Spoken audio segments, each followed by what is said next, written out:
नयन companies में आपका फिर से एक बार स्वागत है। आज हम एक नए प्रोडक्ट के साथ आए। एक नया असेंबलिंग है जो कि Ryzen 5 AMD का है। इसमें क्या क्या जो कंपोनेंट्स लगेंगे वो बता देता हूँ आपको मैं। सबसे पहले तो ये जो है कोकोनट का कोको सीरीज का एक गेमिंग कैबिनेट है वाइट कलर में, जो कि 3 RGB लाइट के साथ आएगा। 3 फैन उसके साथ RGB रहेगा।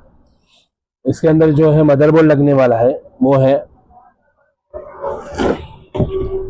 गीगाबाइट का A520 सीरीज, जो कि ये मदरबोर्ड है। इसके साथ इसमें जो है प्रोसेसर लगेगा वो है AMD Ryzen 5 सीरीज का। साथ ही साथ कस्टमर को एक नॉर्मल ग्राफिक चाहिए था, जिसके लिए हमने उन्हें Asus का NVIDIA का 710 सीरीज का एक ग्राफिक कार्ड सजेस्ट किया है, जो कि ज़्यादा हेवी नहीं है, एक नॉर्मल वर्क के लिए ठीक है। साथ ही साथ क्रिस्टल का 8GB का रैम लगेगा। EVM का 512GB SSD लगेगा। इसमें जो SMP हम लगा रहे हैं ये थोड़ा हेवी वाला लगा रहे हैं, क्योंकि यह गेमिंग कैबिनेट है। ये है कोकोनट का X550 सीरीज का SMP, ठीक है।